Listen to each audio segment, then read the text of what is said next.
Don't you dare walk away from me! Brandon's voice echoed through the crowded mall corridor as Grace clutched her 8-month pregnant belly. Grace Michelle Thompson had been looking forward to this lunch date all week. At 30 years old and heavily pregnant, simple pleasures like meeting her husband at the mall had become rare treats.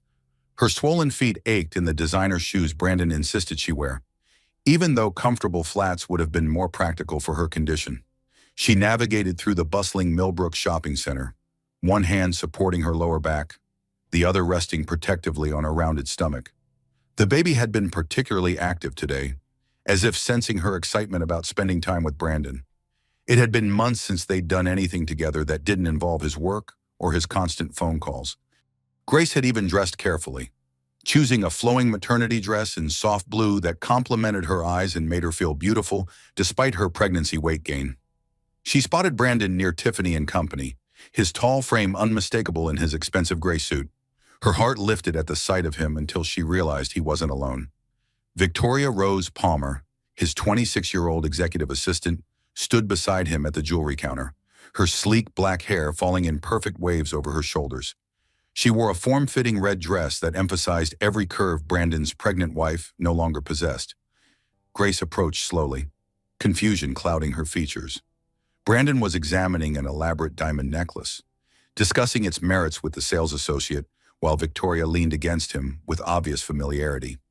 Her perfectly manicured hand rested on his arm as she laughed at something he whispered in her ear. "Brandon," Grace called softly, her voice barely audible over the mall's ambient noise. He turned, and instead of the warm smile she expected, his expression hardened with annoyance. Victoria's lips curved into a smirk that sent ice through Grace's veins. "Grace," Brandon said curtly, making no move to step away from Victoria. "You're early." "I thought we were having lunch," Grace said, her pregnancy hormones making her voice shakier than usual.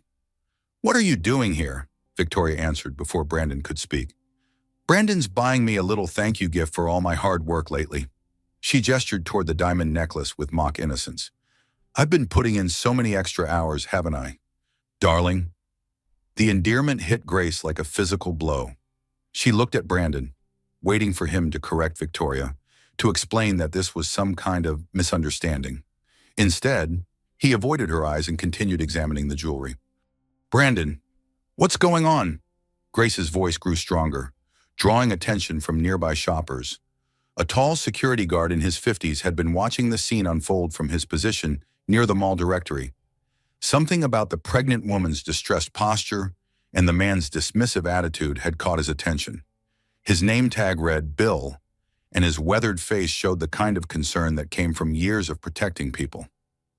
"This is exactly why I need Victoria," Brandon snapped, finally facing his wife. "You've become impossible since you got pregnant. Everything has to be about you and your needs." Grace gasped, stumbling backward as if he'd struck her. Several shoppers had stopped to stare, their conversations dying as they sensed drama unfolding. The security guard moved closer, positioning himself where he could intervene if necessary. "Brandon, how can you say that?" Grace's eyes filled with tears. "I'm carrying your baby." Victoria laughed, the sound sharp and cruel. "Oh, honey, that's exactly the problem. Look at yourself. You're fat, emotional, and frankly, exhausting to be around." The security guard's jaw clenched as he watched Victoria deliberately step closer to Brandon, her hand sliding possessively down his arm. When Brandon didn't pull away, didn't defend his wife, Bill's expression grew thunderous. Grace felt the baby respond to her distress with a series of sharp kicks. She pressed both hands to her belly, trying to calm herself for the child's sake even as her world crumbled around her. "How long?" she whispered, the question barely audible. "How long what?" Brandon's tone was mocking now, emboldened by Victoria's presence and the public nature of the confrontation. "How long have you been sleeping with her?" The question hung in the air like a challenge. Shoppers had formed a loose circle around them, some pretending to browse nearby stores while openly eavesdropping.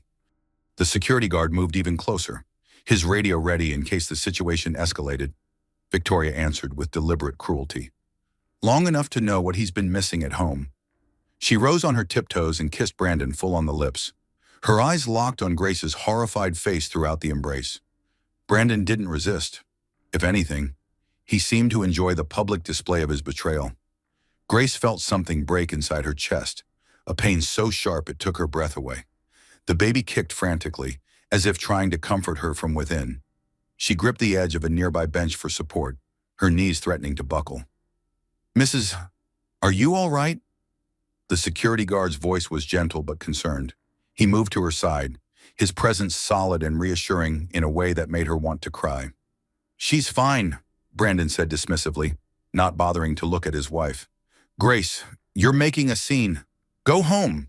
But Grace wasn't fine, and she wasn't going home. Something in Victoria's triumphant smile and Brandon's casual cruelty ignited a fire she didn't know she possessed. "You're right," she said, her voice steadying as she straightened to her full height. "I am making a scene, and I'm just getting started." Brandon's face flushed red with embarrassment as more shoppers gathered to watch the unfolding drama. He strode over to Grace and grabbed her arm roughly, his fingers digging into her soft flesh through the fabric of her maternity dress. "That's enough," he hissed, pulling her closer. "You're embarrassing both of us." Grace tried to wrench free from his grip, but pregnancy had made her slower, more vulnerable. "Let go of me, Brandon. We need to talk about this." "There's nothing to talk about," he said, his voice low and menacing. "Victoria and I are together now. You need to accept that and figure out how to handle it like an adult." The security guard stepped forward, his entire demeanor shifting from casual observer to protective authority. "Sir, I need you to let go of the lady." Brandon glanced at him dismissively. "This is between me and my wife. Mind your own business. Rent a cop. Actually, when you're physically restraining someone in my mall, it becomes my business." Bill's voice carried an unmistakable command that made several onlookers take notice. This wasn't the typical security guard's nervous intervention. This was someone accustomed to being obeyed. Victoria sensed the shift in power dynamics and moved to reassert control. She laughed loudly, making sure everyone could hear her. "Oh, please, Grace is just being dramatic because she can't compete anymore. Look at her." She gestured dismissively at Grace's pregnant form. "She trapped Brandon with that baby, and now she's angry that he's found someone who actually takes care of herself." Grace felt tears streaming down her cheeks, but they were tears of rage now rather than hurt. "Trapped him? We've been married for 3 years. Victoria, we planned this pregnancy." "Did you?" Victoria's smile was venomous. "Because Brandon told me a very different story about how you accidentally forgot your birth control." The lie hit Grace like a physical blow. She had never done such a thing, had never needed to. Brandon had been the one pushing for a baby, talking about their future family, making plans for the nursery. Now he stood silent, allowing Victoria to rewrite their history for an audience of strangers. "That's not true," Grace said, her voice breaking. "Brandon, tell her that's not true." Brandon's silence was answer enough. In that moment, Grace understood that his betrayal went far deeper than just an affair. He had constructed an entire false narrative to justify his actions, painting her as manipulative and desperate while casting himself as the victim. The realization must have shown on her face because Brandon's expression hardened further. "Don't look at me like that. Grace, you know what you did." "I didn't do anything except love you and trust you," Grace replied, her voice growing stronger with each word. "Love," Brandon laughed harshly. "You call that love constant demands, emotional manipulation, using your pregnancy to control every situation." The accusations were so far from Grace's reality that she could only stare at him in shock. She had been nothing but supportive throughout their marriage, had given up her marketing career to support his business ambitions, had never once used her pregnancy as anything other than a source of joy they were supposed to share. "You're rewriting history," she said quietly, "and you know it." That seemed to snap something inside Brandon. His grip on her arm tightened painfully, and his face contorted with anger. "Don't you dare call me a liar in front of all these people." "Then stop lying," Grace shot back, adrenaline overriding her usual desire to avoid confrontation.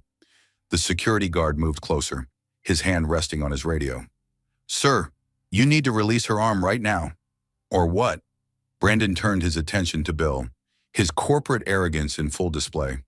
"You'll call the real police. I'm Brandon Whitmore, CEO of Whitmore Construction. I employ half the contractors in this city. You really want to mess with me over some domestic dispute?" The threat hung in the air like a challenge. Grace could see the crowd of onlookers growing, phones appearing as people began recording the confrontation. Her humiliation was becoming public entertainment, and Brandon didn't seem to care. Victoria stepped closer to Brandon, sliding her arm through his free one in a gesture of ownership. Maybe Grace should just accept reality and stop making things difficult for everyone. Reality. Grace's voice cracked with emotion. The reality is that my husband is buying jewelry for his mistress while I'm 8 months pregnant with his child. Alleged child, Victoria said with calculated cruelty. The words hit Grace like a slap. Brandon still hadn't denied Victoria's implication, hadn't defended his wife or his unborn child.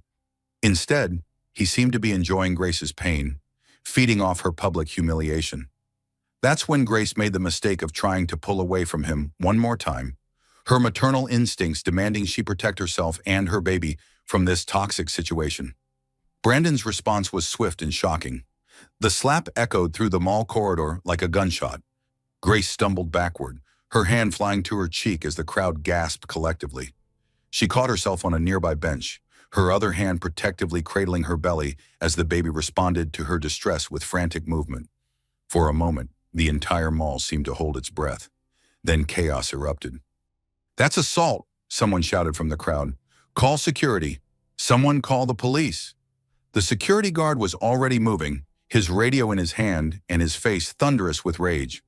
"This is Bill requesting immediate police backup to the jewelry wing. We have an assault in progress." Brandon seemed to realize what he'd done, his hand still raised from the blow. But instead of apologizing, his corporate training kicked in. "She attacked me first. Everyone saw her trying to hit me." The lie was so blatant, so obviously false to everyone who had witnessed the encounter, that several people in the crowd began shouting denials. "That's not what happened. He grabbed her first. She never touched him." Victoria, sensing that the situation had spiraled beyond their control, tried to manage the narrative. "Grace has been stalking us for weeks. She's unstable. Look how she's acting." But the crowd had seen the truth. They had watched an 8-month pregnant woman get slapped by her husband while his mistress encouraged the violence. No amount of spin could change what they had witnessed. Grace sat on the bench, her cheek burning from the blow, her baby moving frantically inside her. The security guard knelt beside her, his presence somehow comforting despite the chaos surrounding them. "Ma'am, are you hurt? Do you need medical attention?" His voice was gentle, professional, but Grace could hear an undercurrent of protective fury that seemed personal. She looked up at him through her tears, noting the concern in his weathered face, the way he positioned himself between her and Brandon without making it obvious. There was something about him that felt safe in a way nothing else had in months. "I don't understand," she whispered, the words meant for herself but audible to him. "How did my life become this?" The security guard's expression softened further. "Sometimes the people we trust most are the ones who hurt us worst," he said quietly. "But that doesn't mean you're alone." Grace looked into his eyes and saw something she hadn't expected: recognition. Not recognition of her face, but recognition of her situation, her pain, her need for protection. It was as if he understood exactly what she was going through in a way that went beyond professional duty. Behind them, Brandon was arguing with other mall security who had arrived in response to Bill's radio call. Victoria was on her phone, probably calling lawyers or trying to manage the public relations disaster they had created. But Grace found herself focusing on the kind eyes of the security guard who had stepped in to protect her when her own husband had become her attacker. "What's your name?" she asked softly. "Bill," he replied, his voice equally quiet. "And I'm going to make sure you're safe. Mrs. Whitmore, I promise you that." There was something in the way he said it that made Grace believe him completely. Officer Janet Mills arrived within minutes, her patrol car's lights flashing as she pulled up to the mall's main entrance. She was a veteran officer who had seen her share of domestic disputes. But something about the radio call had suggested this situation was different. Bill had maintained his position near Grace, never leaving her side despite the chaos erupting around them. Brandon had grown increasingly agitated, demanding to know why he was being treated like a criminal when he was clearly the victim of his unstable wife's public breakdown. "This is ridiculous," Brandon declared as Officer Mills approached. I'm Brandon Whitmore, CEO of Whitmore Construction. My wife is having some kind of pregnancy-related emotional episode, and this security guard is completely overreacting. Officer Mills looked around at the crowd of witnesses, noting their expressions and the way they had positioned themselves. In domestic situations, bystanders often revealed more than the participants about what had actually occurred. I'm going to need to speak with everyone involved, she said calmly. Let's start with what happened here. Before Brandon could launch into his prepared narrative, several witnesses began speaking at once. He slapped her. She's pregnant, and he hit her right in front of everyone. That woman with him was encouraging it. Officer Mills held up her hand for quiet, then looked at Bill. You called this in? Yes, ma'am, Bill replied, his tone respectful but confident. I witnessed Mr. Whitmore physically restrain his wife, then strike her across the face when she attempted to free herself. That's not what happened, Victoria interjected, stepping forward with her phone in her hand. I have connections at the mayor's office. This is harassment of a prominent businessman. Bill's expression didn't change, but something in his posture shifted. Officer Mills, who had been dealing with entitled civilians for 20 years, recognized the subtle signs of someone who wasn't impressed by threats or political connections. Ma'am, I'm going to need you to step back while I conduct my investigation, Officer Mills told Victoria firmly. Do you know who I am? Victoria demanded. I know who you are now, Bill said quietly, his voice carrying an undertone that made Victoria step back involuntarily. The question is, do you know who you just threatened? There was something in his calm delivery that made both Brandon and Victoria pause. This wasn't the typical rent-a-cop they had dismissed. This was someone who spoke with quiet authority, someone who wasn't intimidated by corporate titles or political connections. Officer Mills, meanwhile, had knelt beside Grace, who was still sitting on the bench with her hand protectively over her belly. Mrs. Whitmore, are you injured? Do you need medical attention? Grace touched her cheek, which was already beginning to swell. I think I'm okay. The baby's been moving a lot since it happened. We should have you checked out at the hospital, just to be safe, Officer Mills said gently. Stress during pregnancy can be dangerous for both you and the baby. That's not necessary, Brandon said quickly. Grace is fine. She's always been dramatic about these things. The casual dismissal of his wife's well-being in front of a police officer showed either remarkable arrogance or complete stupidity. Officer Mills made a note in her notepad. Mr. Whitmore, I need you to step over here with me, she said, standing and moving away from Grace. We need to discuss what happened. As Brandon began his version of events, embellishing Grace's alleged aggression and minimizing his own actions, Bill remained beside Grace. She found his presence oddly comforting, as if he understood something about her situation that went beyond what he had witnessed. Thank you, she said softly. You don't need to thank me, Bill replied. No one should have to endure that kind of treatment, especially not when they're vulnerable. Grace studied his profile, noting the strong jawline and the way his eyes never stopped scanning their surroundings, as if constantly assessing for threats. You're not like other security guards. A slight smile crossed his face. I've had some experience with difficult situations. Military, something like that. His answer was vague, but Grace sensed there were depths to this man that his uniform and badge didn't reveal. Victoria had moved closer to where Brandon was speaking with Officer Mills, clearly trying to coordinate their story. She kept glancing back at Grace and Bill with increasing frustration, as if their calm composure was disrupting her plans. She's been stalking us, Victoria announced loudly enough for the crowd to hear, making our lives miserable with her jealousy and paranoia. Today was just the final straw. Several witnesses immediately contradicted her version of events, describing what they had actually seen. An elderly woman who had been shopping with her daughter stepped forward. That's not true at all, she said firmly. I saw the whole thing. That poor pregnant girl was just asking questions, and her husband got violent when she wouldn't be quiet about his cheating. Alleged cheating, Victoria corrected quickly. The elderly woman gave her a withering look. Honey, I saw you kissing him right in front of his pregnant wife. There's nothing alleged about it. More witnesses came forward. each contradicting Brandon and Victoria's version of events. It became clear that their attempt to reframe the situation was failing spectacularly in the face of multiple eyewitness accounts. Officer Mills returned to Grace after taking initial statements. "Mrs. Whitmore, based on what I've heard from multiple witnesses, I have probable cause to arrest your husband for assault. However, I want to make sure you and your baby are medically cleared first." Grace felt a mix of relief and terror. Relief that someone in authority believed her. Terror about what this meant for her marriage and her future as a single mother. "I don't know what to do," she admitted, her voice barely above a whisper. Bill knelt down beside her chair, his voice low and reassuring. "Right now, you don't have to do anything except take care of yourself and your baby. Everything else can wait." Something in his tone made Grace look at him more carefully. There was a protective quality to his concern that seemed almost paternal, as if he had a personal stake in her well-being beyond professional duty. "Do you have family you can call?" Officer Mills asked. "Someone who can meet you at the hospital?" Grace thought about her options. Her sister Rebecca would come, but she lived 2 hours away.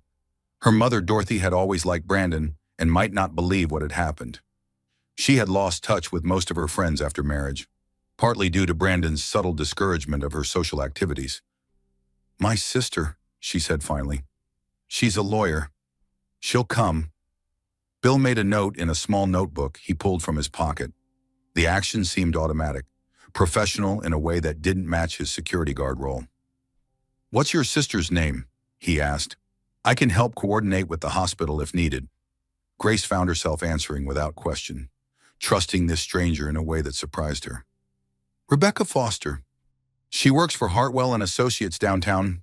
Bill nodded, making another note. "Good firm. She'll know how to handle this situation properly." His familiarity with her sister's law firm struck Grace as odd, but she was too overwhelmed to question it. Instead, she found herself grateful for his competence and calm presence in the chaos surrounding her. As the ambulance arrived to transport Grace to the hospital for examination, Bill helped her stand and walk to the stretcher. His touch was gentle and respectful, but there was something about his protective positioning that reminded her of something she couldn't quite identify. "Will you?" she started to ask, then stopped herself. She had no right to ask this stranger to accompany her. "I'll follow in my car," Bill said, answering her unspoken question. "I need to give my full statement to the police, but I want to make sure you're all right first." As the ambulance doors closed, Grace caught sight of Brandon being led away in handcuffs while Victoria shouted at Officer Mills about lawyers and lawsuits and political connections. But her attention was drawn to Bill, who was already on his phone making calls that sounded far too important and authoritative for a mall security guard. For the first time in hours, Grace allowed herself to hope that maybe, just maybe, she wasn't as alone as she had thought. The emergency room at Millbrook General Hospital buzzed with typical Monday afternoon activity, but Grace found herself in a private examination room within minutes of arrival. The efficiency with which she was processed seemed unusual, though she was too worried about her baby to question it. Dr. Sarah Coleman, the attending physician, was a woman in her early 50s with kind eyes and gentle hands. She performed a thorough examination while monitoring the baby's heartbeat, asking questions about Grace's stress levels and physical symptoms. "Your blood pressure is elevated, which is concerning given your advanced pregnancy," Dr. Coleman explained as she reviewed Grace's chart. "The baby's heartbeat is strong, but I want to keep you for observation for a few hours to make sure everything stabilizes." Grace nodded, relief washing over her at the news that her baby was unharmed. She had been terrified that the stress and trauma might have affected the child she had wanted so desperately. "Is there someone I can call for you?" Dr. Coleman asked. "Your husband, perhaps." "My husband is the reason I'm here," Grace said quietly, touching her still tender cheek. Dr. Coleman's expression grew more serious. "I see. What about other family? My sister is driving down from Hartford. She should be here soon." And, Through the small window in her room, Grace could see Bill in the waiting area, still making phone calls. He had changed out of his security uniform into street clothes, and she was struck by how different he looked. The casual jeans and button-down shirt he now wore were expensive, well-tailored in a way that suggested significantly more income than a security guard typically earned. Dr. Coleman followed her gaze. Is that gentleman family? No, he was working security at the mall. He helped me when... Grace trailed off, not sure how to explain the situation. When your husband assaulted you, the direct question surprised Grace. She had expected to have to convince medical staff of what had happened, to face the same skepticism Brandon and Victoria had tried to create. Yes, Bill stepped in to protect me. I don't really know him, but he's been incredibly kind. Dr. Coleman made a note in Grace's chart. Well, he's made quite a few phone calls on your behalf. The hospital administration received calls from some very influential people requesting that you receive the best possible care. Grace frowned. I don't understand. I don't know any influential people. Apparently someone does. Dr. Coleman's smile was knowing. Sometimes help comes from unexpected places. A knock on the door interrupted their conversation. Bill peered in, his expression concerned but respectful. Mrs. Whitmore, I'm sorry to disturb you. I wanted to check on how you're feeling before I give my statement to the detective. Detective? Grace asked. Yes, ma'am. Officer Mills called in a detective to handle the case given the circumstances. This is being treated as a serious domestic assault. Grace felt a mix of validation and fear. Validation that what happened to her was being taken seriously. Fear about the implications for her future. What circumstances? Bill exchanged a look with Dr. Coleman before answering. Your husband's public profile makes this a high-visibility case. The mall security footage is very clear, and there were dozens of witnesses. The prosecutor's office wants to make sure everything is handled properly. There was something in the way he spoke about prosecutors and legal procedures that suggested familiarity beyond what a security guard would typically possess. Grace filed the observation away with her growing list of questions about this man who had become her unlikely protector.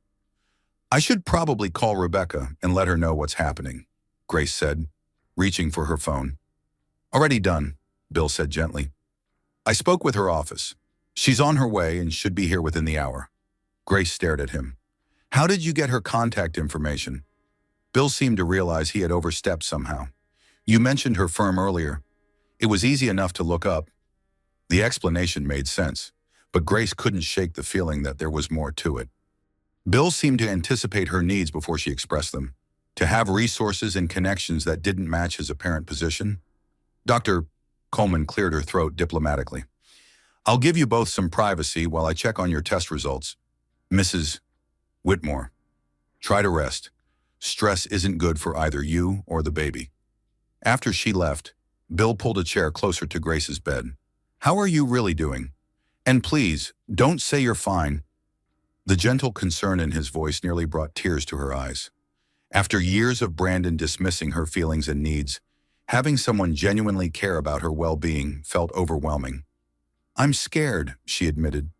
I don't know what happens now.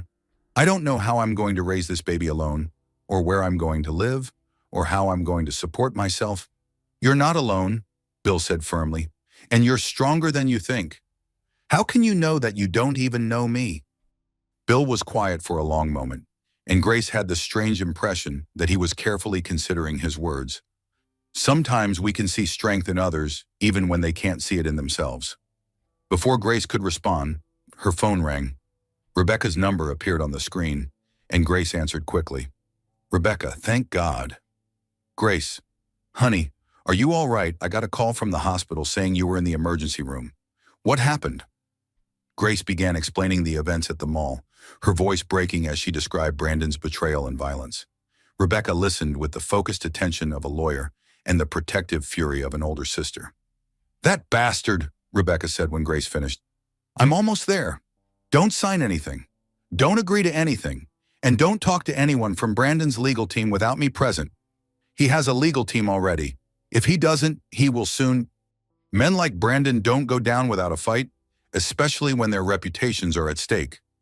After ending the call, Grace looked at Bill, who had been listening to her side of the conversation with interest. Can I ask you something? She said. Of course. Why are you still here? Your shift at the mall must be over, and you've already given your statement.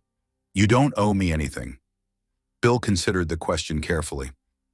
Everyone deserves protection when they're vulnerable, especially when the people who should be protecting them are the ones causing harm.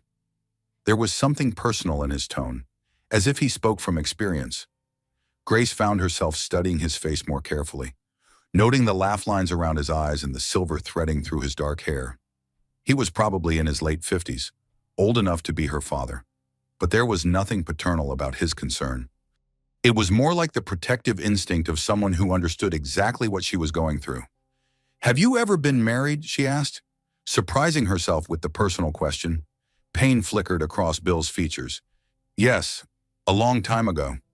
"What happened?" "I made mistakes, put work ahead of family, lost the things that mattered most." He met her eyes. "That's why I recognize strength when I see it. You're fighting for your child, putting their needs first. That takes courage." Grace felt tears welling up again. "I don't feel courageous. I feel terrified and alone." "Being terrified and doing the right thing anyway is the definition of courage," Bill said quietly. Before Grace could respond, there was a commotion in the hallway, raised voices, including one she recognized all too well. Brandon had arrived, and he was demanding to see his wife.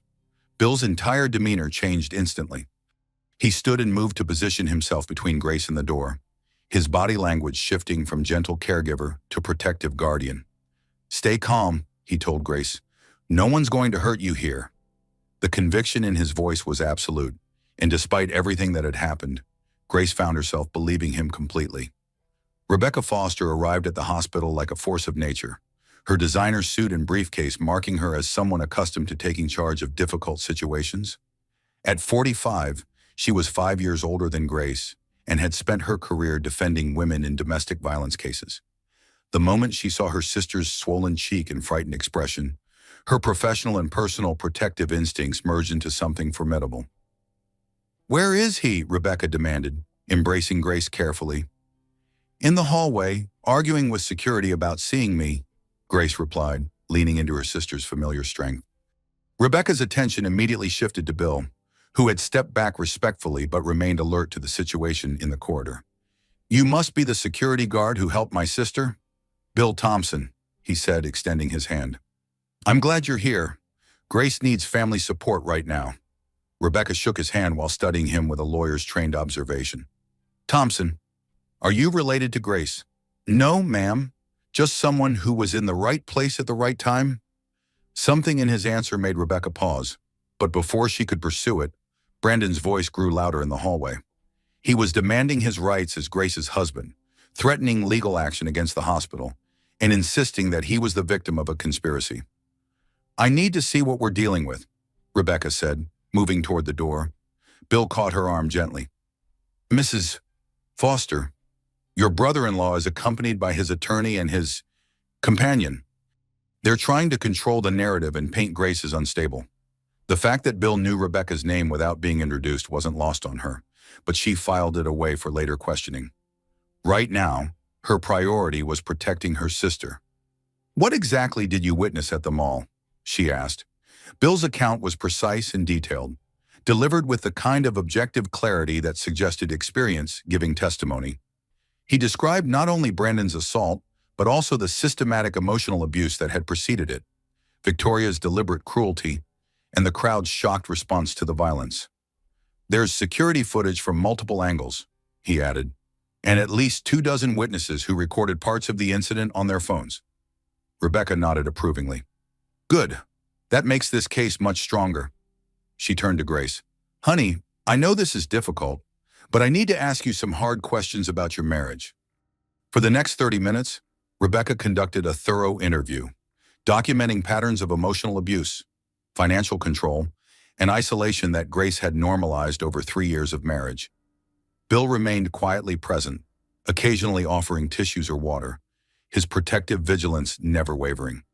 "He cleaned out our joint accounts this morning," Grace revealed, the admission painful. "I tried to use my debit card for parking, and it was declined. When I called the bank, they said Brandon had transferred everything to an account in his name only." Rebecca's expression grew grimmer. "That's financial abuse and potentially theft, depending on the source of the funds."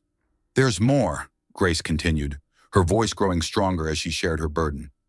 Victoria has been living in our vacation house in the Hamptons for the past 6 months. Brandon told me it was being renovated, but yesterday I found hotel receipts showing they've been there together multiple times. Bill made a note in his small notebook, the action so automatic that Rebecca noticed immediately. "Mr. Thompson, are you writing a report?" she asked. Bill looked up, seeming to realize his behavior might appear unusual. "Just keeping track of details. In situations like this, documentation can be important." Rebecca's legal instincts were fully engaged now. "What kind of work did you do before mall security?" "Various things," Bill replied vaguely. "I've always been interested in helping people in difficult situations."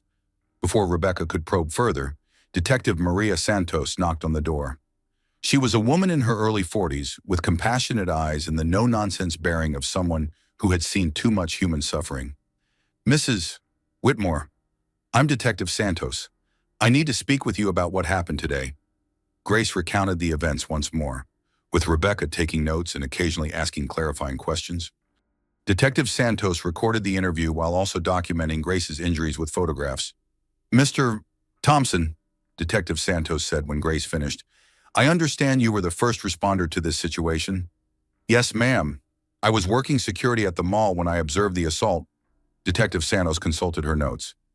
"Officer Mills mentioned that you seem to have significant experience handling crisis situations. What's your background?" Bill's pause was almost imperceptible, but both Rebecca and Detective Santos caught it. "I've had various jobs over the years. Crisis management, risk assessment, that sort of thing." It was a truthful answer that revealed nothing specific, delivered with the skill of someone accustomed to deflecting inquiries about his background. Dr. Coleman returned with Grace's test results, interrupting the increasingly tense questioning. "Mrs. Whitmore, your blood pressure has stabilized and the baby shows no signs of distress. However, I want you to follow up with your obstetrician within 24 hours. "What about Brandon?" Grace asked. "Is he still trying to see me?" Detective Santos answered. "He's been arrested and charged with assault in the 3rd degree. He made bail an hour ago, but has been issued a restraining order requiring him to stay at least 500 feet away from you." Relief flooded through Grace, followed immediately by new anxiety. "What about the house? All my things are there." "We can arrange for a police escort to retrieve your belongings," Detective Santos said. "But you'll need somewhere else to stay tonight?" "She can stay with me," Rebecca said immediately. Bill cleared his throat. "Actually, that might not be the safest option. Mr. Whitmore knows where Mrs. Foster lives and works. If he violates the restraining order, he'll look there first." Both women stared at him. Rebecca voiced what they were both thinking. "How do you know where I live and work?" Bill seemed to realize he had revealed too much.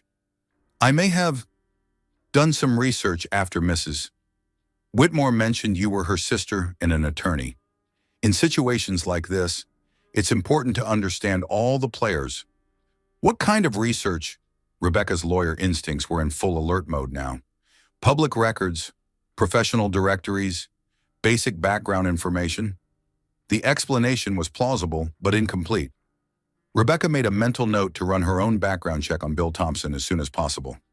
"Then where do you suggest Grace stay?" she asked. "I know a safe house that specializes in protecting women in domestic violence situations. It's secure, staffed 24 hours, and completely confidential." Detective Santos nodded approvingly. "That's probably the best option until we see how Mr. Whitmore responds to the charges." Grace felt overwhelmed by the rapid changes in her life. This morning she had been a married woman preparing for lunch with her husband. Tonight she would be in a safe house for domestic violence victims, preparing to raise her child alone. "I don't know how to thank you," she said to Bill, tears threatening again. "You don't need to thank me," he replied. "Just focus on taking care of yourself and your baby." As Grace prepared to be discharged, Bill stepped into the hallway to make a phone call. Rebecca followed him, her protective instincts now focused on this mysterious man who seemed to know too much and care too deeply about her sister's situation. "Who are you really?" she asked directly. Bill met her eyes steadily. "I'm someone who wants to see your sister and her baby safe and protected." "That's not an answer. It's the only answer I can give you right now." Rebecca studied his face, noting the lines of pain and regret that spoke of personal loss and hard-won wisdom. Whatever his story was, she sensed it was complicated and possibly tragic. "If you hurt her," she began. "I would rather die than see her hurt again," Bill said with quiet intensity. The declaration was so heartfelt, so personal, that Rebecca stepped back in surprise. This wasn't the protective instinct of a good Samaritan. This was something deeper, more personal, more invested. But before she could question him further, Grace appeared in the doorway, ready to leave the hospital and begin the next chapter of her dramatically altered life. The safe house was a converted Victorian mansion in a quiet residential neighborhood, indistinguishable from the family home surrounding it. Grace arrived there that evening with Rebecca and Bill, carrying only a small bag of essentials that Rebecca had retrieved from the house under police escort. Margaret Williams, the facility director, was a woman in her 60s who radiated both maternal warmth and steel backbone strength. She welcomed Grace with the practiced compassion of someone who had helped hundreds of women escape dangerous situations. "You're safe here," Margaret assured Grace as she showed her to a comfortable room on the second floor. "We have 24-hour security, and our location is completely confidential." Grace sank into the chair by the window, exhaustion finally overwhelming her. The events of the day felt surreal, as if they had happened to someone else. This morning she had been Mrs. Brandon Whitmore, respected wife of a successful CEO. Tonight she was a domestic violence victim hiding from her husband. "I keep thinking I'm going to wake up and this will all be a nightmare," she admitted to Rebecca and Bill. "I know it feels overwhelming," Rebecca said, sitting on the bed beside her. "But you did the right thing. You protected yourself and your baby." Bill remained near the door, as if sensing that the sisters needed space for private conversation. But Grace found his quiet presence comforting in a way she couldn't explain. "What happens now?" Grace asked. Rebecca pulled out her legal pad, which was now covered with notes and lists. "Several things need to happen quickly. First, we need to secure your financial situation. Brandon's attempt to hide assets before the assault suggests this was planned." "Planned?" Grace felt sick at the implication. "The timing is too convenient. He empties your accounts, then publicly humiliates you at the mall. This wasn't a moment of passion. Grace, this was calculated." Bill stepped forward slightly. "What kind of assets are we talking about?" Rebecca consulted her notes. "Their house is worth approximately $800,000. Brandon's business is more difficult to value, but based on public contracts, it's substantial. Then there are investments, retirement accounts, the vacation property." "The vacation property where Victoria has been living," Grace added bitterly. "Right. We need to document everything before Brandon can hide more assets." Rebecca looked at Bill. "You mentioned earlier that you had experience with this kind of investigation." Bill nodded carefully. "I have some familiarity with financial fraud cases. Asset concealment is a common tactic in domestic disputes." There was something in his tone that suggested more than casual familiarity, but Grace was too tired to pursue it. The baby had been active all evening, responding to her stress with constant movement that made sleeping impossible. "I should let you both get some rest," Bill said, noting Grace's exhaustion. "Will you?" Grace started, then stopped herself. She had no right to ask him to stay involved in her problems. "I'll check on you tomorrow," he said, answering her unspoken question. "And I'll be available if you need anything tonight." After he left, Rebecca turned to her sister with concern. "Grace, I need to ask you something, and I want you to think carefully before you answer. Okay? Is there any chance you knew Bill before today? Any chance you've met him somewhere else?" Grace considered the question seriously. There was something familiar about Bill, something that made her feel safe in a way that went beyond gratitude for his help, but she couldn't place where that familiarity came from. "I don't think so. Why? He knows too much about you, about our family, about legal procedures, and the way he looks at you." Rebecca paused, choosing her words carefully. "It's not the way a stranger looks at someone they just helped." "What do you mean? Why, he looks at you like he cares about you personally. Not like a good Samaritan who did his civic duty, but like someone who has a personal stake in your well-being." Grace thought about Bill's gentle concern, his protective positioning, the way he seemed to anticipate her needs. He told me he'd been married before, that he'd made mistakes and lost what mattered most to him. Did he say anything else about his past? No. He deflects personal questions. Grace looked at her sister. You think he's hiding something? I think he's hiding everything, Rebecca said firmly. And tomorrow, I'm going to find out what. Meanwhile, across town in his luxury penthouse, Brandon paced furiously while Victoria lounged on the couch, painting her nails and seeming remarkably unconcerned about the day's events. This is a disaster, Brandon said for the 10th time. Do you realize what this could do to my reputation? To my business? Relax, Victoria said without looking up. So you slapped your crazy pregnant wife. It happens. We'll spin it as self-defense.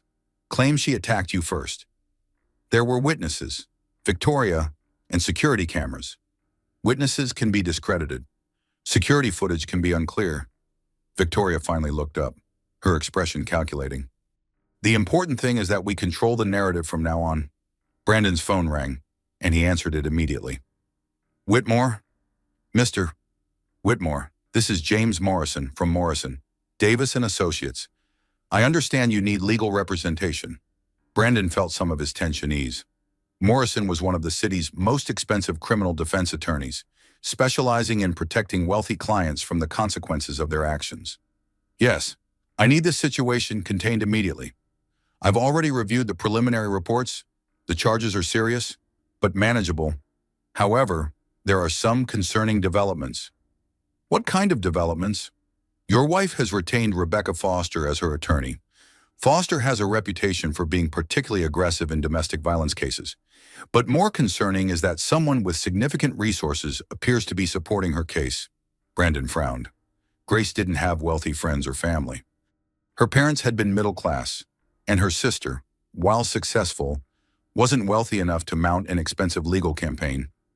What do you mean, significant resources? The hospital bills were paid in full immediately. She's been placed in the city's most exclusive safe house, which has a waiting list months long, and someone has already started a forensic audit of your financial records. That's impossible. Grace doesn't have access to our accounts anymore. Mr. Whitmore, whoever is backing your wife has resources that dwarf your construction company. This isn't just about domestic charges anymore. If they find irregularities in your business practices, Brandon's blood ran cold. His company's success had involved cutting corners, bribing inspectors, and using substandard materials to increase profit margins. If someone conducted a thorough investigation, find out who's helping her, he ordered. I'll do what I can, but Mr. Whitmore, you need to prepare for the possibility that this goes far beyond a simple assault charge. After ending the call, Brandon stared out at the city lights, trying to figure out who could be supporting Grace. She had been so isolated during their marriage, so dependent on him for everything. Where would she find a powerful ally? Victoria appeared beside him, having overheard enough of the conversation to understand the implications. Maybe we underestimated little Gracie, she said thoughtfully. What do you mean? I mean, maybe your mousy wife isn't as helpless as we thought. Brandon felt a chill of premonition.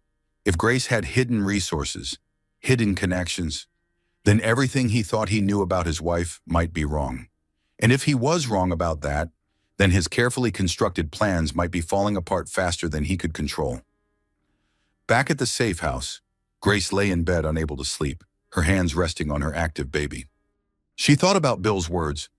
Sometimes we can see strength in others even when they can't see it in themselves. For the first time in years, Grace was beginning to believe that might be true. Grace woke to the sound of quiet conversation in the hallway outside her room. Through the partially open door, she could hear Margaret speaking to someone in low, respectful tones that suggested the visitor was important. She's had a difficult night, Margaret was saying. The baby was very active, and I don't think she slept much. I understand, came the familiar voice of Bill. I just wanted to check on her and bring some things I thought she might need. Grace sat up carefully, her back aching from the unfamiliar bed. Through the window, she could see it was still early morning, probably around 7 o'clock. She had dozed fitfully, her mind racing with worries about her future and questions about Bill's mysterious background. A soft knock on her door interrupted her thoughts. Grace, it's Bill. May I come in? She wrapped herself in the robe Rebecca had brought her and opened the door. Bill stood in the hallway holding several shopping bags and what appeared to be coffee and pastries from an expensive bakery. "I thought you might not have had proper breakfast," he said, his concern evident. "And I picked up some things from the department store that Rebecca mentioned you needed." Grace accepted the coffee gratefully, noting it was prepared exactly how she liked it, despite never telling him her preferences. "How did you know I take my coffee with cream and no sugar?" Bill paused in unpacking the bags.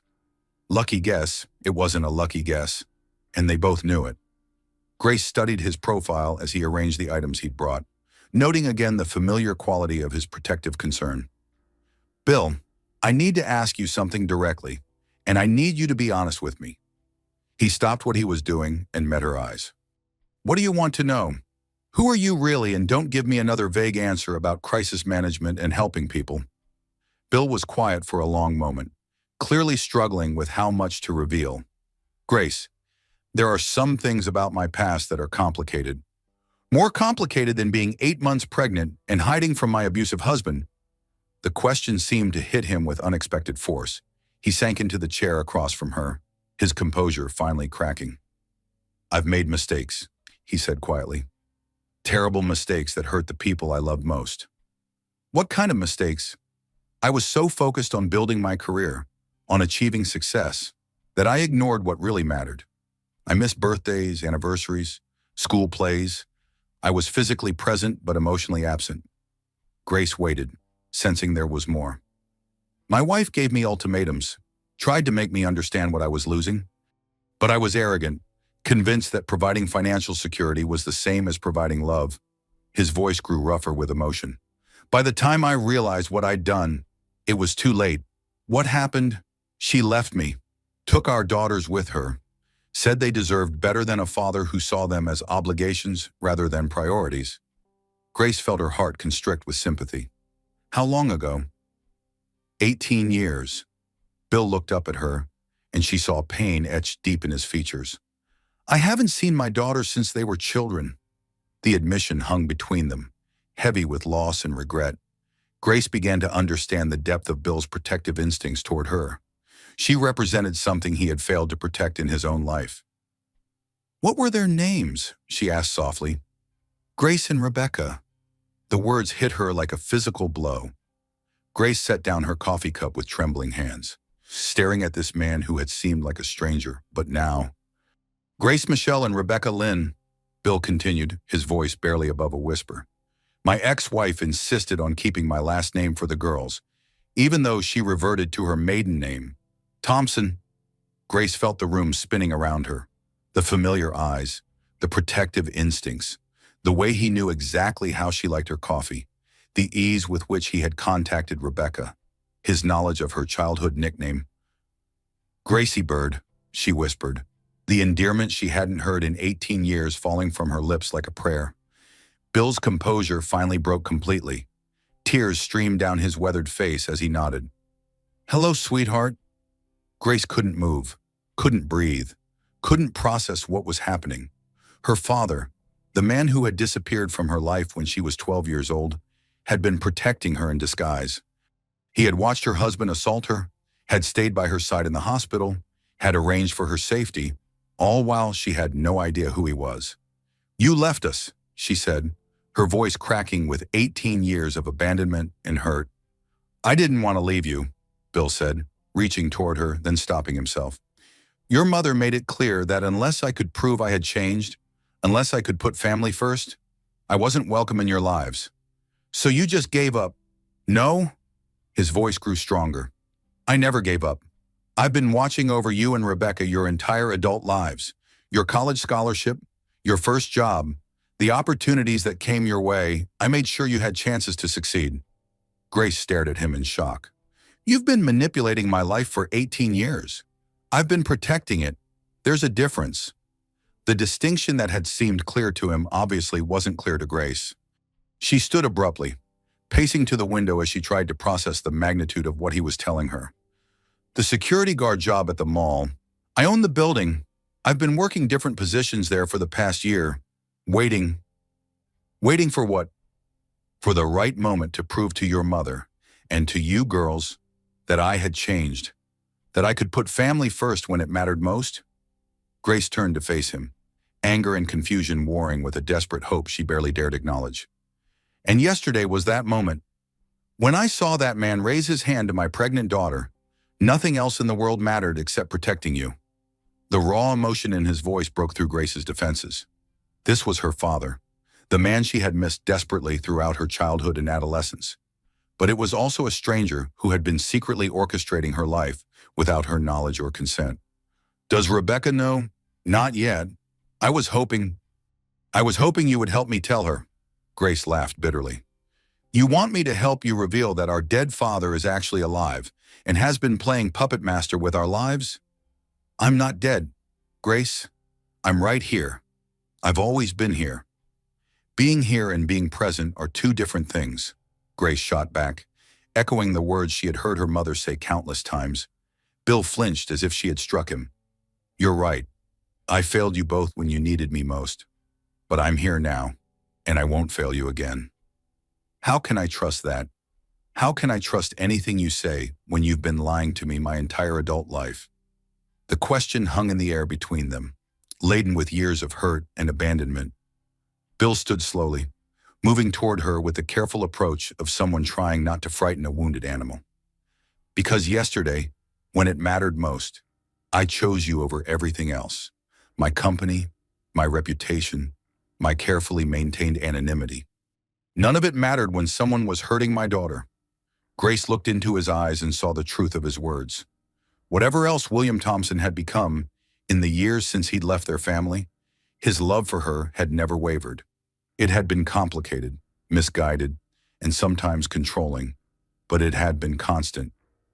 I don't know how to process she admitted, her anger giving way to overwhelming confusion.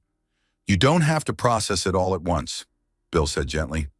Right now, you need to focus on your baby and your safety. Everything else can wait. Grace placed her hands on her belly, feeling the child move restlessly inside her. Her baby, who would grow up with a grandfather they had never expected to have. Mom, she said suddenly. Does she know? Bill's expression grew complicated. Your mother and I have been in communication for the past year. She knows I've been trying to prove that I've changed. And what does she think? She's been watching to see if I would put family first when it really mattered. Bill's smile was sad but hopeful. I think yesterday might have convinced her. Grace felt tears threatening again, overwhelmed by the emotional whiplash of the past 24 hours.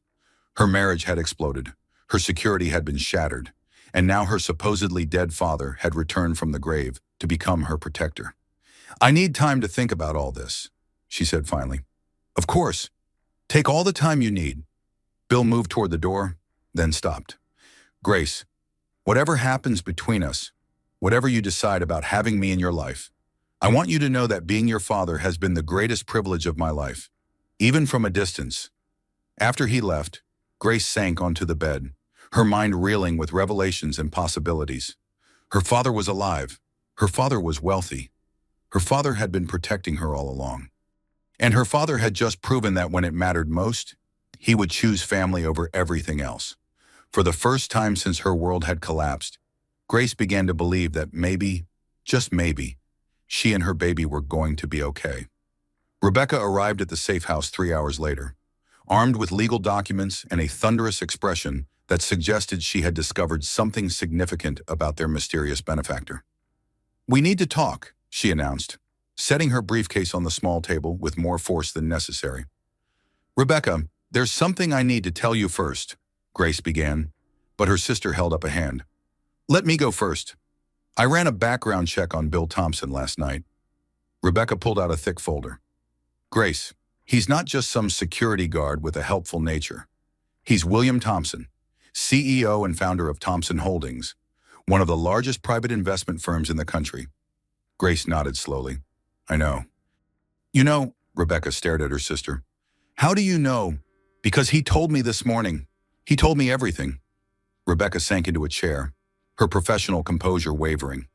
Everything. He's our father. Rebecca. The words hung in the air like a bombshell.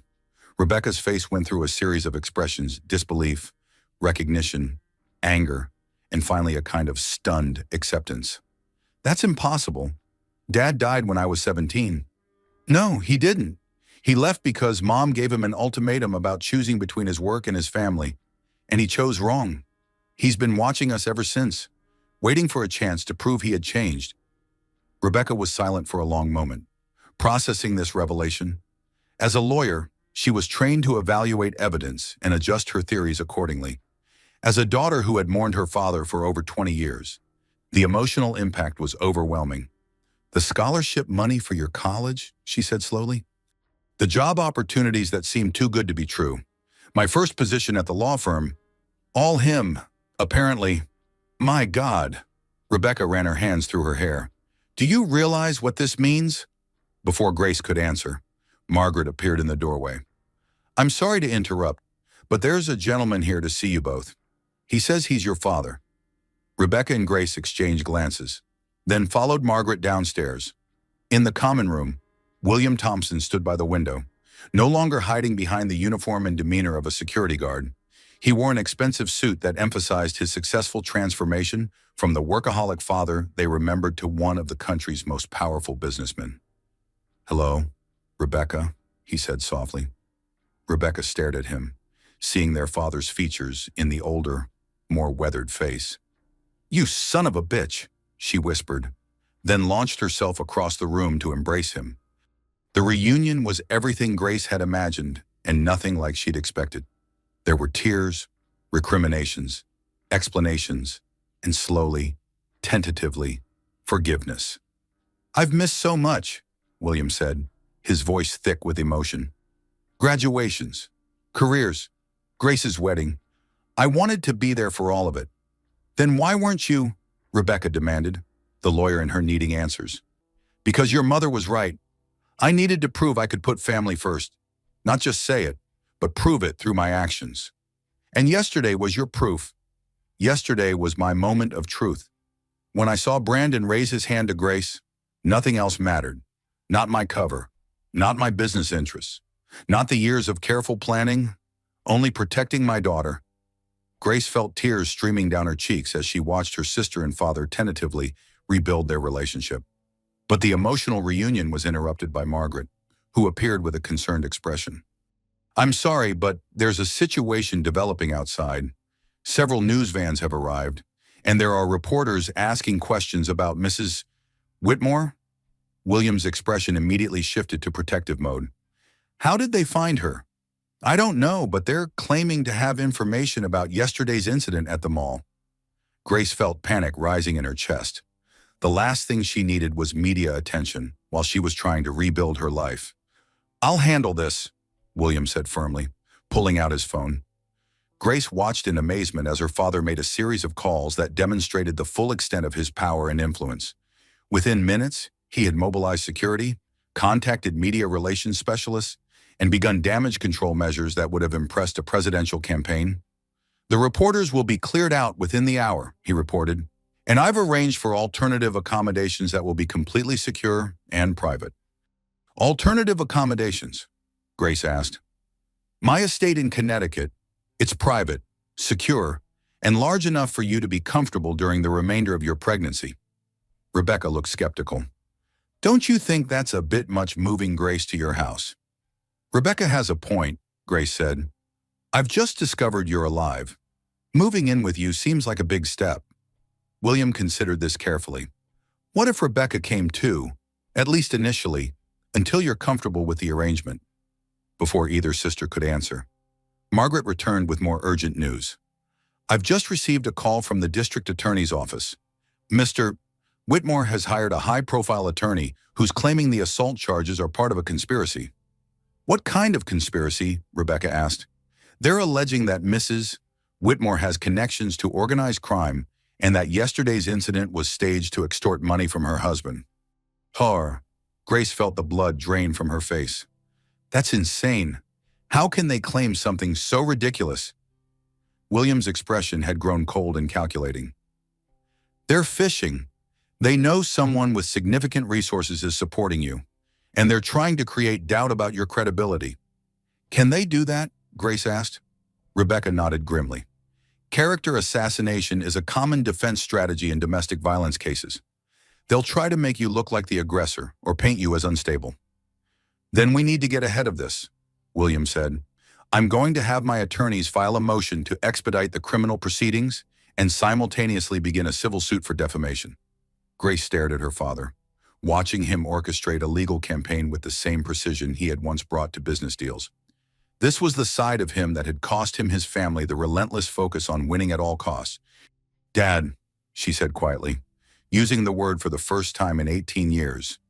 He stopped mid-conversation with his attorney and looked at her. I don't want to win this by destroying Brandon the way he tried to destroy me. I want justice, not revenge. William studied his daughter's face, seeing the strength and integrity that had somehow survived years of emotional abuse. This was his moment of choice. He could unleash his full power to obliterate Brandon Whitmore, or he could follow his daughter's lead and pursue a path of principled justice. What do you want me to do? He asked. I want you to help me build a new life, not tear down his old one. William nodded slowly, understanding that this was another test of whether he had truly learned to put family values ahead of his competitive instincts. Then that's what we'll do. As Grace watched her father adjust his strategy to align with her values rather than his own, she began to believe that maybe, just maybe, William Thompson really had changed. And maybe, just maybe, they could finally be a family again. 3 weeks later, Grace stood before a packed courtroom, 8.5 months pregnant, and radiating the kind of strength that comes from facing your worst fears and surviving them. The media attention had been intense, but William's security team had ensured her privacy while allowing her story to be told on her terms. Brandon sat at the defendant's table with his expensive attorney, looking nothing like the confident CEO who had struck his pregnant wife in public. The forensic audit of his company had revealed massive fraud, embezzlement, and safety violations that had put countless lives at risk. The mall assault had been the beginning of his downfall, not the end. Mrs. Whitmore, the prosecutor said gently, can you tell the court what happened on the afternoon of March 15th? Grace's voice was clear and steady as she recounted the events at the mall. She described Brandon's betrayal, Victoria's cruelty, and the moment when her husband's hand connected with her face in front of dozens of witnesses. And how did you feel when your husband struck you? The prosecutor asked. Shocked, Grace replied. Not just physically, but emotionally. This was the man I had trusted with my heart, my future, and my child's future. In that moment, I realized that everything I thought I knew about my marriage had been a lie. Brandon's attorney tried to discredit her testimony, suggesting she had provoked the assault and painting her as an unstable woman who had trapped Brandon with an unwanted pregnancy. But the security footage was unambiguous, the witness testimony overwhelming, and Brandon's own financial crimes spoke to a pattern of deceptive behavior that undermined any claim of victimhood. When Victoria took the stand in Brandon's defense, her testimony backfired spectacularly. Under cross-examination, she revealed the extent of their affair, the deliberate cruelty she had shown toward Grace, in her own involvement in hiding Brandon's fraudulent business practices. Miss Palmer, the prosecutor asked, did you encourage Mr. Whitmore to divorce his wife before the baby was born? I suggested it would be cleaner, Victoria admitted, not realizing how her words sounded to the jury. Cleaner for whom? For Brandon? For his reputation and his business. So you were aware that Mr. Whitmore was planning to leave his pregnant wife? Of course, that was always the plan. The admission sent a murmur through the courtroom. Grace watched as the jury's expressions shifted from skeptical to disgusted. Victoria had just confirmed that Brandon's assault wasn't a moment of passion, but part of a calculated plan to discard his wife and child. When the defense called William Thompson to testify about his relationship with Grace, the courtroom held its breath. The revelation that the mysterious billionaire supporting Grace was her supposedly dead father had been a media sensation. Mr. Thompson, Brandon's attorney began, isn't it true that you orchestrated this entire situation to gain leverage over my client's construction company? William's response was measured and devastating. Sir, until 3 weeks ago, I didn't even know your client existed. My only concern was protecting my daughter and grandchild from a violent predator. But you do have business interests that compete with Mr. Whitmore's company. I have business interests in dozens of industries. That doesn't mean I conspire to have their executives arrested for domestic violence. The questioning continued, but William's credibility was unshakable. He had built an empire through legitimate means, his reputation was spotless, and his motivation for helping Grace was clearly personal rather than business-related. When Rebecca took the stand as a character witness for Grace, her testimony painted a picture of a loving sister who had sacrificed her own ambitions to support her husband's career. Grace gave up her marketing career to support Brandon's business, Rebecca told the jury. She never complained, never demanded recognition, never asked for anything except to be treated with basic respect and fidelity. During closing arguments, the prosecutors summarized the case with devastating clarity. This is not a complicated case. A successful businessman decided to replace his pregnant wife with a younger woman. When his wife discovered his betrayal and confronted him publicly, he responded with violence. The assault was witnessed by dozens of people and recorded on security cameras. The defendant's subsequent attempts to hide assets and defame his wife's character only confirm his guilt. Brandon's attorney made a final desperate attempt to paint Grace as a gold digger who had somehow orchestrated her own assault to gain access to her father's wealth. But the timeline made such a conspiracy impossible, and the jury had seen too much evidence of Brandon's character to buy his victim narrative. The jury deliberated for less than 2 hours before returning with a guilty verdict on all charges: assault in the third degree, criminal harassment, and financial fraud. The judge sentenced Brandon to 5 years in prison and ordered him to pay full restitution to Grace for the hidden assets. As Brandon was led away in handcuffs, Grace felt no satisfaction in his downfall, only relief that this chapter of her life was finally closing. Outside the courthouse, she faced a wall of reporters and cameras. William and Rebecca flanked her protectively, but Grace had insisted on making a statement.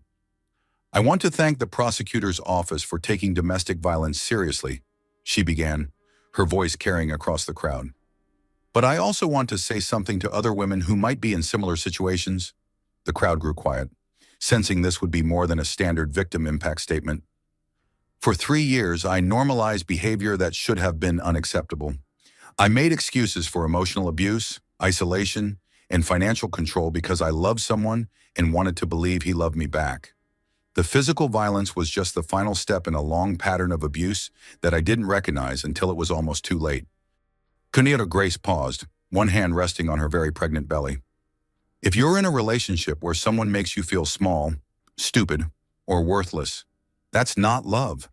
If someone isolates you from friends and family, controls your finances, or makes you afraid to disagree with them, that's not love. And if someone hits you, even once, that's never, ever acceptable. The crowd was completely silent now, hanging on every word. I was lucky enough to have people who stepped in to protect me when I couldn't protect myself. Not everyone has that, but everyone deserves to be safe, respected, and valued in their relationships. Don't settle for less because you think it's all you deserve. You deserve so much more. As Grace finished speaking, she felt a sharp pain in her lower abdomen. She gripped Rebecca's arm, trying to stay composed in front of the cameras. "Grace," Rebecca asked, noticing her sister's sudden pallor. "I think," Grace started, then gasped as another contraction hit. "I think the baby's coming." The crowd erupted as William immediately took charge, calling for his car while Rebecca supported Grace. The irony wasn't lost on anyone that Grace was going into labor on the day justice was finally served. As they rushed to the hospital, Grace felt a sense of poetic justice. Her daughter would be born on the day her father was finally held accountable for his crimes. It seemed like the perfect way to close one chapter and begin another. Emma Rose Thompson entered the world at 11:47 p.m. on the day of her father's conviction, as if she had been waiting for justice to be served before making her appearance. Grace held her daughter in her arms, marveling at the tiny perfect features and the way Emma seemed to study the world around her, with serious dark eyes that reminded Grace of her own father. "She's beautiful," William whispered, tears streaming down his weathered cheeks as he looked at his granddaughter for the first time. "She looks just like you did when you were born." Grace smiled through her exhaustion. "I don't remember you being there when I was born." "I was there," William said softly. "I held you just like this, made promises about being the best father in the world. I failed to keep those promises the first time around." He looked up at Grace, his eyes filled with determination and love. But I won't fail Emma, and I won't fail you again. Rebecca, who had been documenting every moment with her camera, lowered the device to wipe away tears. She's going to have the most interesting birth story ever. Born on the day justice was served, Dr. Coleman, who had delivered Emma, smiled as she completed her final checks. Both mother and baby are perfectly healthy. Emma weighed 7 pounds, 2 ounces, and she has excellent reflexes and strong lungs. As if to prove the doctor's point, Emma let out a healthy cry that filled the hospital room. Grace adjusted her position to comfort her daughter, feeling a fierce protective love that she had never experienced before. "I won't let anyone hurt you," she whispered to Emma. "You're going to grow up knowing that you're loved, protected, and valued."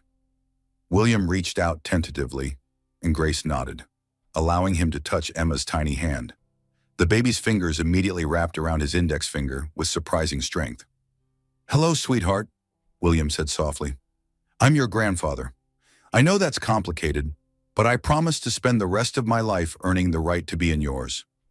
Over the next few days, as Grace recovered in the hospital, she was amazed by the transformation in her father. The driven businessman who had once prioritized deals over family now rearranged his entire schedule around hospital visiting hours. He brought flowers daily, not for show, but because he remembered that Grace had always loved fresh flowers as a child. When Emma fussed, William walked the halls with her, quietly singing lullabies that Grace dimly remembered from her own childhood. When Grace struggled with breastfeeding, he researched lactation consultants and arranged for the best one in the city to provide private consultation. "You're different," Grace observed on her 3rd day in the hospital, watching William rock Emma while she slept. "I'm the same person I always was," William replied. "I just finally have my priorities straight." "What changed?" William considered the question carefully. "Losing you and Rebecca taught me that success means nothing without people to share it with. I spent 18 years building an empire, but it felt empty because the people I loved most weren't in my life." He looked down at Emma, who was sleeping peacefully in his arms. "When I saw Brandon raise his hand to you, I realized I had a choice. I could maintain my careful anonymity and protect my business interests, or I could step forward and protect my daughter. For the first time in my adult life, the choice was easy." Dorothy Thompson arrived that afternoon, carrying a suitcase and wearing the kind of determined expression that Grace remembered from her childhood. At 56, Grace's mother was still a beautiful woman, though her hair was now silver and her face showed the lines of 20 years of single parenthood. "Mom," Grace said, struggling to sit up straighter in bed. Dorothy went straight to her daughter, embracing her carefully before turning attention to Emma. "Oh, sweetheart, she's perfect." "Dorothy," William said quietly from his position by the window. The reunion between Grace's parents was less dramatic than the father-daughter reconciliation had been, but more emotionally complex. These were two people who had loved each other deeply, divorced painfully, and spent 20 years learning to forgive themselves and each other. "William," Dorothy replied, her tone neutral but not hostile. "Thank you for coming. Did you think I would miss meeting my granddaughter?" Dorothy took Emma from William's arms with practiced ease. "Besides, someone needs to help Grace navigate this transition." Grace watched her parents interact, noting the careful politeness that suggested years of tentative communication. "How long have you two been talking?" "About a year," Dorothy admitted. "Your father reached out when he learned you were pregnant. He wanted permission to be involved in some way." "And what did you tell him?" Dorothy looked at William, then back at Grace. "I told him that he would have to prove he had changed, that words weren't enough anymore. And yesterday proved it. Yesterday proved that when it mattered most, he chose family over everything else." Turner and Dorothy's voice softened. "That's all I ever wanted from him." Rebecca arrived with legal documents for Grace to sign, officially changing her name back to Thompson and establishing a trust fund for Emma that would ensure her financial security regardless of what happened with Brandon's assets. "The civil suit is moving forward," Rebecca reported. "Brandon's company is being liquidated to pay restitution to the families affected by his fraudulent construction practices. You should receive a substantial settlement." Grace nodded, but her attention was focused on Emma rather than money. Financial security was important, But what mattered most was that her daughter would grow up in a family that prioritized love over profit. Dr. Coleman released Grace from the hospital on a Friday afternoon, and William's security team escorted them to his estate in Connecticut. The house was a sprawling colonial mansion set on 50 acres of private land, with gardens, walking trails, and enough space for multiple generations to live comfortably. "This is where you grew up?" Grace asked, looking around the elegant foyer. "No," William replied. "I bought this after your mother left me. I kept thinking that if I built the perfect family home, somehow I could convince you all to come back." The admission was heartbreakingly honest. Grace looked around at the carefully appointed rooms, the family photos that had been removed when she and Rebecca left, the nursery that had been prepared with meticulous attention to detail. "You prepared a nursery? I hoped—" William's voice trailed off. "I hoped that someday I might have grandchildren to spoil." Grace felt tears threatening again. This house wasn't just a mansion. It was a monument to lost time and hoped for redemption. Over the following weeks, Grace settled into a routine that felt surprisingly natural. Dorothy had moved into the guest house to help with Emma, creating a 3-generation household that somehow worked despite its complicated history. William proved to be a devoted grandfather, taking night feedings when Grace was exhausted, baby-proofing the entire mansion before Emma was even mobile, and reading to her from classic literature with the same intensity he had once brought to board meetings.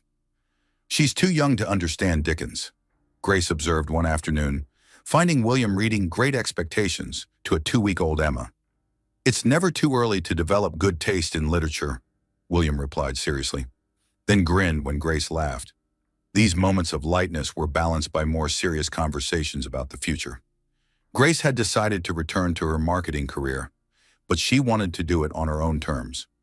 William offered to buy her an established firm, but Grace declined. "I need to build something myself," she explained. "I spent 3 years having my identity subsumed by Brandon's ambitions. I need to rediscover who I am independent of any man, even you." William's response surprised her with its immediate support. "Then let me help you by staying out of your way. But if you ever need anything, advice, connections, financial backing, just ask." The offer was made without conditions or expectations, a stark contrast to Brandon's controlling approach to her career. Grace began to understand the difference between supportive partnership and manipulative control. 6 months after Emma's birth, Grace opened Thompson Marketing Solutions in a small office downtown. She specialized in helping women-owned businesses develop their brand identity and reach their target markets. The work was fulfilling in a way her previous job had never been, because it allowed her to help other women achieve independence. Rebecca had also made changes in her life, leaving her prestigious law firm to open a practice focused on family law and domestic violence cases. She worked closely with Grace's foundation, which provided support and resources for pregnant women escaping abusive relationships. The foundation was housed in a renovated building that William had donated, but Grace insisted on running it according to her own vision rather than his business model. It was another test of whether he had truly learned to support rather than control. On Emma's first birthday, the entire extended Thompson family gathered at William's estate for a celebration. Grace watched her daughter take her first tentative steps across the lawn, reaching for the grandfather who had become her devoted caretaker. "She's going to be walking before we know it," Dorothy observed, settling beside Grace on the terrace. "I can't believe how fast this year has gone," Grace replied. "Sometimes it feels like the mall incident happened yesterday, and sometimes it feels like a lifetime ago." "Do you ever regret how it all turned out?" Grace considered the question carefully. A year ago, she had been married to a successful CEO, living in a beautiful house with what appeared to be a perfect life. Now she was a single mother running her own business, living with her parents and sister on her father's estate. "I regret that Emma will grow up without knowing her father," Grace said finally. "But I don't regret leaving Brandon, and I definitely don't regret finding Dad again." William appeared beside them, carrying a giggling Emma, who had grass stains on her birthday dress and frosting in her hair. "Someone got into her cake a little enthusiastically," he reported, settling Emma on Grace's lap. Grace looked at her father, noting the complete contentment in his expression. This man who had once commanded boardrooms and negotiated million-dollar deals now found his greatest joy in making his granddaughter laugh. "Are you happy?" she asked him, Happier than I have any right to be, William replied. I got a second chance that most people don't get. I'm not wasting it. Emma babbled something that sounded vaguely like Grandpa and reached for William, who immediately scooped her up again. Grace watched them walk back toward the party, William pointing out flowers and birds with the patience of someone who had learned that the smallest moments were often the most important.